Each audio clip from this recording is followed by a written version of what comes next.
porque lo que vamos a conversar ahora lo vamos a aterrizar. Cuando se habla de inteligencia artificial, cuando se habla de algoritmos, se habla de todo esto que viene ya luego, uno dice, pero ¿sabes que no lo entiendo? No sé lo que es la inteligencia artificial. Es un señor que se llama inteligencia artificial, es un robot, se va a meter un chip en mi cabeza. ¿Qué es lo que es? Bueno, de eso hoy día vamos a hablar para que entendamos el mundo que ya viene. Esto parece de película, pero Google va a empezar a salvar vidas. Porque expertos en inteligencia artificial diseñaron un sistema de redes que puede predecir la evolución de un paciente a partir de datos estadísticos que obtiene de forma anónima desde Google. Así, podría pronosticar diagnósticos con 1 o 2 días de anticipación respecto a los métodos tradicionales que se aplican en los hospitales, lo que permitiría a los médicos actuar con mayor rapidez y salvar más de alguna vida. Esa es la idea. Imagínense en temas médicos lo que significa este avance tecnológico.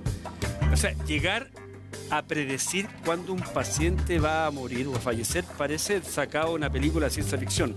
Pero la ciencia ficción parece que está al lado. Y es por eso que hoy día queremos saludar a Andrés Silva. ¿Cómo te va, Andrés? Bien, ¿cómo estás? Full Marketing presente. Estamos trabajando en conjunto, pero no lo hemos contado. Pero estamos trabajando en conjunto porque ustedes como Full Marketing y tú como cabeza están llegando a muchas partes del mundo y así queremos saber efectivamente qué gente nos está viendo y usted, la empresa de usted, nos puede permitir aquello. Bueno, en eso estamos tratando de entender tu audiencia y en estos 25 países y ya hemos avanzado bastante. Ya en marzo van a haber novedades interesantes. La gente yo creo que entiende, Andrés, que cuando un hijo o cuando uno mismo, no sé, cuándo se inició una guerra o cuál es el nombre del medicamento para... Uno dice, el señor Google. Yo me meto a Google, ¿no es cierto? Y empiezo a preguntar y normalmente tengo la respuesta clara y precisa. Pero esto de determinar la salud de las personas e incluso poder determinar, no sé si están así, ¿cuándo vas a fallecer? Encuentro de ciencia ficción. Bueno, es que la ciencia ficción finalmente llega, o sea, vamos avanzando con la tecnología y la tecnología se va comiendo esta ciencia ficción, vamos consiguiendo ciertos hitos. Efectivamente sí, ya se puede hacer con esto de la inteligencia artificial, pero un poco más allá de la inteligencia artificial, que es una evolución de la inteligencia artificial, que son las redes neuronales. Hoy día hay sistemas, hay software, que a partir de la lógica de las redes neuronales, son sistemas que pueden aprender y autoformarse en función de su interacción con el entorno y con los datos. Y por lo tanto... Por ejemplo, estos robots que interactúan con las personas y finalmente saben más de ti que tú de ti mismo, digamos, saben tus gustos, tus preferencias, etcétera, van aprendiendo de ti. Vamos a entrar al tema médico puntualmente, que sí, de verdad es llamativo, pero como para aprender algo, en un futuro se prevé que todos vamos a tener, comillas, un robot que va a ser como un par nuestro. Probablemente sí, o sea, ya eso es, bueno, dentro de la ciencia ficción probablemente sí vamos a tener dentro de nuestro hogar una persona, o sea, un robot que nos conoce muy bien. Bueno, eso también está ligado al Internet de las cosas. Las cosas en sí, cada una va entendiendo qué es lo que nos gusta a nosotros, qué es lo que necesitamos, una televisión inteligente que nos coloca el programa que queremos ver cuando llegamos en la noche, la estufa se enciende cuando nosotros sabe que queremos que esté encendida, etcétera. Ya nos conocen nuestros gustos y preferencias. Por lo tanto, eso se va a masificar, efectivamente existe. Pero hoy día nosotros que, entre otras cosas, tenemos una característica como programa, traer muchos especialistas médicos para explicarle a ustedes y aprender nosotros lo que son la diabetes, un infarto, cómo eso es una cirugía. Entonces uno pregunta, ¿Google va a hacer diagnósticos más específicos y tal vez más certeros que lo que puede hacer un cuerpo médico? Todo eso tiene que ver con la data que tú manejas. Aquí hay un elemento central, que es el volumen de datos y la cantidad de datos que manejas. En este caso, en el caso de Google, de los especialistas de inteligencia artificial de Google, han analizado más de 46.000 millones de datos de 216.000 pacientes. 46.000 millones de datos de 216.000 pacientes de 2 universidades, la Universidad de Chicago y la Universidad de California, en un periodo de 6 años. Todas las fichas médicas traspasaron esos datos y finalmente la clave está en la calidad y cantidad de datos que puede manejar este software. Perdón, datos que sería imposible para ningún cuerpo médico del mundo de manejar mientras vivan. Exactamente, es imposible. O sea, es una big data en este caso de nuestra salud, de nuestro perfil de salud. Desde la presión arterial, las veces que se la tomaron, los electrocardiogramas, todo lo que tú quieras, perfil lipídico, etc. Y con esa data, esta inteligencia artificial empieza a descubrir patrones y empieza a aprender de esta data y puede predecir. En la medida que aprende, puede predecir. Y por eso que podemos llegar a un nivel de precisión tal que puede decir, oye, este paciente dentro de 48 horas va a tener un infarto. O sea, puede predecir y nosotros podemos prevenir. Por supuesto. Ese es el gran apoyo de este tipo de inteligencia para el cuerpo médico y para el paciente. Fíjate que increíble, hace 48 horas estuve con un médico traumatólogo muy amigo, un tema X, y estábamos hablando de este tema y me decía, lo más probable es que luego, ya a la vuelta de la esquina, yo no tenga que operar, es de cirujano, traumatólogo, no tengo que operar, va a haber una máquina que va a operar. A lo más yo tal vez la puedo guiar con mi voz, pero va a ser una máquina, no va a ser yo. Así es. Eso ya está. No, eso ya está, y el nivel de precisión que tiene eso supera a cualquier médico con un pulso, el mejor pulso del planeta, la máquina va a ser lo mejor. Ahora, tú como especialista en el rubro, uno pregunta, 260.000... 216.000 pacientes. Ese fue el marco. La muestra, claro, muestra. sí.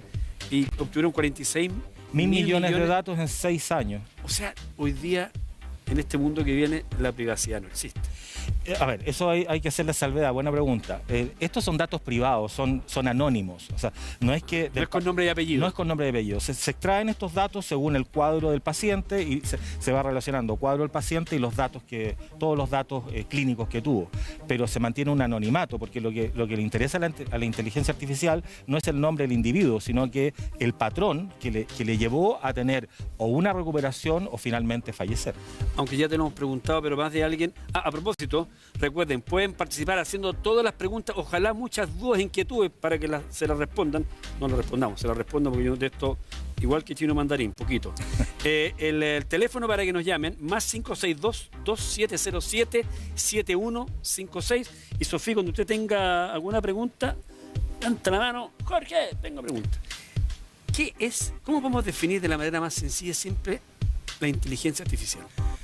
A ver, la inteligencia artificial es una inteligencia de las máquinas, ¿no? Es lo mismo haciendo la analogía con las personas, es una inteligencia que nace de las máquinas, ¿no? Creada por el hombre. Creada por el hombre, pero que está instaurada en las máquinas.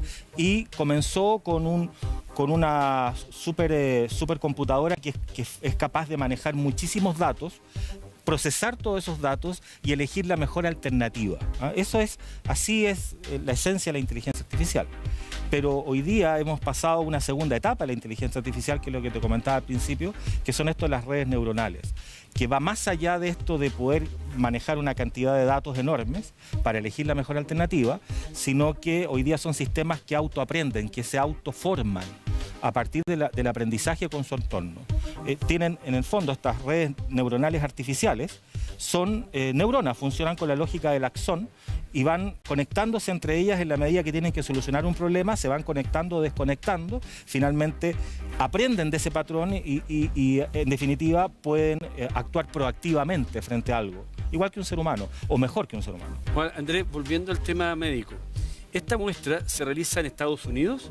Porque me imagino que la recopilación de datos y luego procesarlo no debe ser igual en todos los lugares del mundo. O sea. Bueno, esto en el fondo son etapas, son experimentos que se hicieron con estas dos universidades, tanto la de California como Chicago, la parte de medicina, porque son universidades con mucho paciente, con mucho prestigio, y por eso yo te comentaba que es tan importante el volumen de datos como la calidad de dichos datos. O sea, siempre cuando uno dice, bueno, se hizo un estudio con no sé, 60 personas, 1.000 personas, ya... Sí. Estos son 216.000 y fracción. Y en un periodo de 6 años. En un periodo de 6 años. Que arrojaron eso que te comentaba, 46.000 millones de datos. ¿Datos sueltos o datos de comunidades? Datos de cada uno de los pacientes, ¿no? que en el fondo generan esta comunidad de 216.000 pacientes. Pero lo interesante acá es que la clave, una de las claves de esto es el volumen de datos, porque mientras más volumen de datos tienes, la posibilidad de este sistema inteligente de aprender de esos datos para poder predecir aumenta. Ahora, nosotros ahí está en pantalla, dice, algoritmo de Google predice cuándo un paciente puede fallecer. Pero también tiene otra mirada, porque eso parece un poquito fuerte, ¿no? Sí. Pero tiene la otra mirada, que es cuántas vidas este algoritmo puede ayudar a salvar. Exactamente, porque ahí entramos en un tema de la prevención. Hace años atrás a mí me tocó participar de un trabajo estadístico para poder predecir probabilidad de infarto de una persona. Me tocó por mi área más de ingeniería. Y efectivamente el objetivo era poder, dadas las condiciones, si el tipo era fumador, no fumador, cuántos cigarros fumaba, la vida sedentaria, todos los factores eran como 140 factores, podíamos predecir con un nivel de error de más o menos 5 años, estoy hablando del año 2007, más o menos 5 años, si la persona iba a tener un infarto o no iba a tener un infarto. Hoy día eso se puede predecir con mucha mayor precisión, con 48 horas, por ejemplo, por este volumen de datos. Claro, nosotros no trabajamos con 46.000 millones de datos. Si nosotros vamos al médico, o tú fueras médico, yo te diría, mira, fumo, no hago actividad física, soy obeso. O sea, el doctor me va a decir, usted es candidato a, ¿cuándo? No sabemos. Así es. Con estos antecedentes ahora y con esta cantidad de datos recopilados con el algoritmo, te pueden decir en 48 horas más usted va a sufrir un infarto. Justamente porque detrás de tu cuadro, de tu perfil, hay un historial de 46.000 millones de datos que ya se analizaron y el sistema inteligente ya aprendió, y por lo tanto el nivel de precisión para predecir tu futuro en 48 horas es totalmente posible. ¿Hay información respecto a cuál es la actitud que han tomado como cuerpo los médicos? A ver, en general, no solamente los médicos, en general en todas las profesiones, hay una resistencia a estos cambios y hay un miedo natural de poder quedar sin trabajo, ¿no es cierto? De alguna manera, eso es totalmente razonable. El mensaje mío al respecto de esto es que uno tiene que reinventarse. O sea, la tecnología te va colocando en niveles más altos de solución de problemas, de solución más efectiva, o sea, más eficiente y eficaz. Y lo que uno tiene que hacer como profesional es ponerse más arriba, más para ya la toma de decisiones, más para de alguna manera apoyarse en estas herramientas para tener un mejor diagnóstico, para hacer un mejor seguimiento a sus pacientes. Ahora, conversando este tema, leía. Además, estoy viendo una serie donde se habla de los drones, de lo positivo y lo negativo. O sea, un dron puede a la distancia saber exactamente cuánta gente hay dentro de una casa, puede dispararle. O sea, la cara mala, pero tiene una gran cantidad de beneficios. Desde la perspectiva tuya como ingeniero, como parte de este flow marketing, la inteligencia artificial que la crearon los hombres, ¿puede revertirse y ser, no sé, el fenómeno que enfrente a la humanidad? A ver, como todas las cosas, como bien tú dices, tenemos cosas positivas y cosas negativas. El tema de la inteligencia artificial efectivamente es un tema que está en un límite, está atravesando un límite. No sé si te acuerdas cuando hablábamos de esto de la clonación y se dijo mucho de la clonación. Lo mismo pasó con la energía nuclear, ¿no? o es positiva o las bombas atómicas que son negativas. En este caso estamos en la misma encrucijada, o sea, es decir, la inteligencia artificial para salvar vidas va a ser extraordinariamente potente por todo lo que te comentaba. Pero de hecho, por eso se habla de inmortalidad. Sí, es uno de los temas ahí interesantes de conversar en algún momento. Increíble, pero la tecnología asociada a la inmortalidad, ¿eh?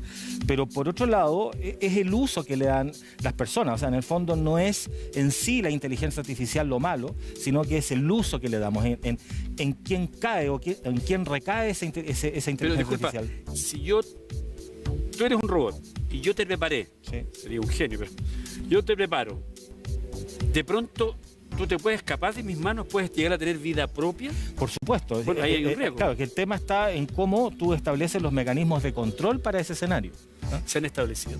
Es un proceso, estar en proceso. O sea, pero hace poco, perdón, disculpa, hace poco la gente tuvo el ejemplo de que 2 robots... Sí, en Facebook. En Facebook. La gente de Facebook estaba trabajando en inteligencia artificial y se conectaron 2 sistemas inteligentes entre ellos en un lenguaje que ninguno de los programadores entendía y tuvieron que desconectarlo.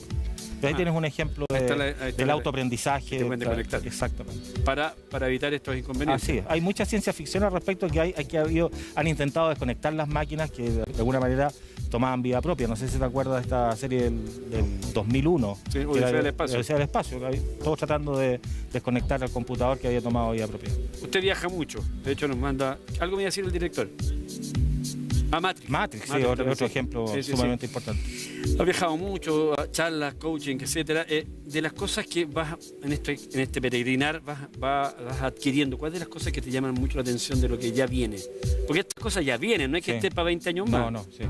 A ver, a mí me llama mucho la atención cómo de alguna manera la tecnología está poniendo de cabeza a las organizaciones con esto de la transformación digital, que ese es otro tema para conversar.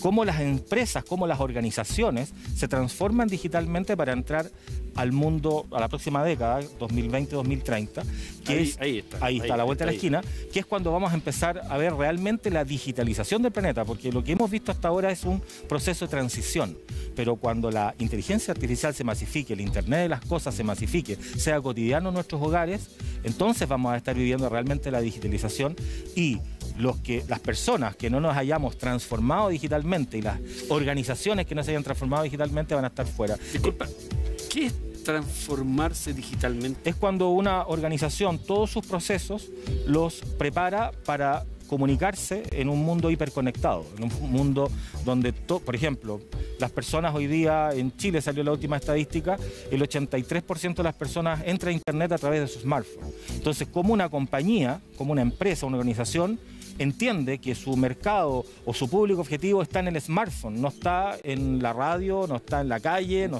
está aquí a lo mejor. O sea, ¿ya? está aquí, pero para esto. Para eso. ¿Ya? Bueno, hoy día interesante, hoy día ustedes nos pueden ver en el teléfono. Eso es. En todo el mundo. Eso es parte. En todo el mundo, ya no tenemos límite. Claro, eso es parte de la transformación digital, porque en el fondo lo que busca la transformación digital es maximizar la experiencia del usuario. Y maximizar la experiencia del usuario en el contacto digital entre una institución, una persona y su entorno. Esta digitalización del ser humano, imagino que va a ser mucho más sencilla en nuestros nietos o bisnietos. Absolutamente. Ellos son seres digitales. O sea, mis hijos, que son todos Gen Z, ya están transformados digitalmente, absolutamente. ¿Es cierto que pueden llegar a tener un cerebro distinto al nuestro? Porque lo usan distinto.